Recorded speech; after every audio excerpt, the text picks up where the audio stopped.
বন্ধুরা, প্রতিদিনের মতো আজকে আবারও একটা ভিডিও নিয়ে আসলাম। তো আশা করছি আজকের ভিডিওটা আপনাদের অনেক অনেক ভালো লাগবে। আর এখন বৃষ্টিও একটু একটু পড়তেছে। আজকে মাংস বানাবো, খাসির মাংস। এই বৃষ্টিতে খেতে খুবই ভালো লাগবে। তো আসুন দেরি না করে দেখেন আমি কিভাবে বানাই। দেখুন মাংস ধুয়ে নিয়েছি, এবার উনান জ্বেলে দিব। বন্ধুরা, আমি তেল গরম করে আলু ছেড়ে দিয়েছি আর হালকা হলুদ দিয়েছি, হালকা লবণ দিয়েছি। এবার আলুটা লাল করে ভেজে নিব, ভেজে তুলে নিব একেবারে। একদম সাধারণভাবে বানাচ্ছি। তো তেজপাতা দিয়ে দিলাম, ধুয়ে দুটো, সাদা জিরে দিয়ে দিলাম।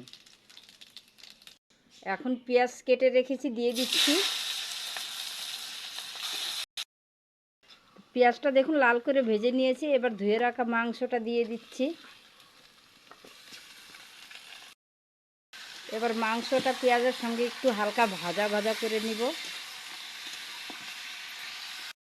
হালকা ভাজা ভাজা করে নিয়েছি। এবার পরিমাণ মতো হলুদ গুঁড়ো দিয়ে দিচ্ছি, পরিমাণ মতো লবণ দিয়ে দিচ্ছি, পরিমাণ মতো জিরের গুঁড়ো দিয়ে দিলাম, দিয়ে দিচ্ছি রঙের জন্য হালকা করে একটু কাশ্মীরি লাল লঙ্কার গুঁড়ো। আপনাদের হাতের কাছে থাকলে দিবেন, না হলে কোনো দরকার নেই। সব সমস্ত মশলাগুলো দিয়ে একটু হালকা করে কষে নেব আবারও বেশ করে। দেখুন ওই মশলা দিয়ে সুন্দর করে একটু কষাই নিয়েছি। এবার বাটা মশলা দিয়ে দিচ্ছি। এই যে এখানে কাঁচা লঙ্কা, শুকনো লঙ্কা, আদা, রসুন আছে। ভিতরে অনেকটা মশলা লেগেছিল, ধুয়ে জল দিয়ে দিচ্ছি। এবার সমস্ত কিছু ভালো মতো কষে নেব, ঢাকা দিয়ে দিয়ে কষবো, ওতে মাংসটাও গলে আসবে আর কষানোও হবে।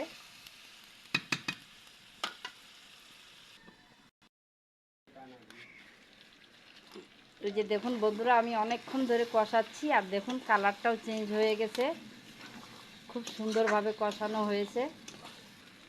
এবার ভেজে রাখা আলুগুলো দিয়ে দিচ্ছি, আবারও একটু কষাই নিব ঢাকা দিয়ে, ওতে করে আলুও সিদ্ধ হবে, মাংসও সিদ্ধ হবে।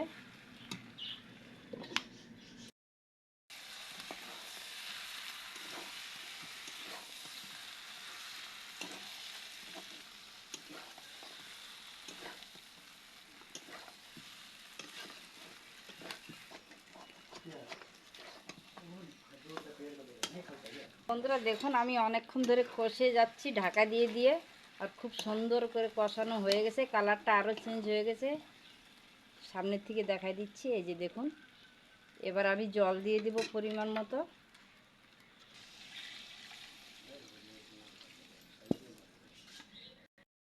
দেখুন আমি পরিমাণ মতো জল দিয়ে দিচ্ছি, বেশ কিছুক্ষণ সময় নিয়ে ফোটাবো, ফোটায় জলটা কমায় নিব, ওতে করে সেদ্ধ ভালো মতো হয়ে যাবে। ঢাকা দিয়ে দেব। বন্ধুরা ভিতরে খুলে দেখতেছি, এই যে দেখুন বন্ধুরা, মাংস হয়ে গেছে, ঝোলও শুকায় গেছে আর মাংসও গলে গেছে ভালো মতো। একটা সামনে নিয়ে দেখাই দিচ্ছি, এই যে দেখুন গলে গেছে। এবার অন্য একটা বাসনে ঢেলে নিব। গরম মশলা দিতে ভুলে গেছিলাম, তো হালকা করে একটু গরম মশলা দিয়ে দিব, বেশি দিব না।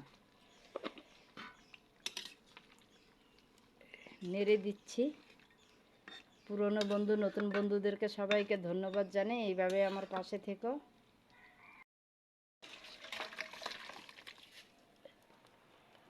তো দেখুন মাংস রান্না হয়ে গেছে। বন্ধুরা কেমন লাগলো আপনাদের আমার আজকের মাংস রান্নাটা? যদি ভালো লেগে থাকে অবশ্যই একটা লাইক দিন।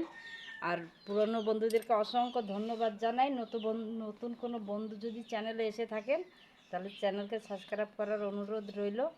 আজকে এখানে বিদায় নিব। সবাই ভালো থাকবেন, সুস্থ থাকবেন। ধন্যবাদ।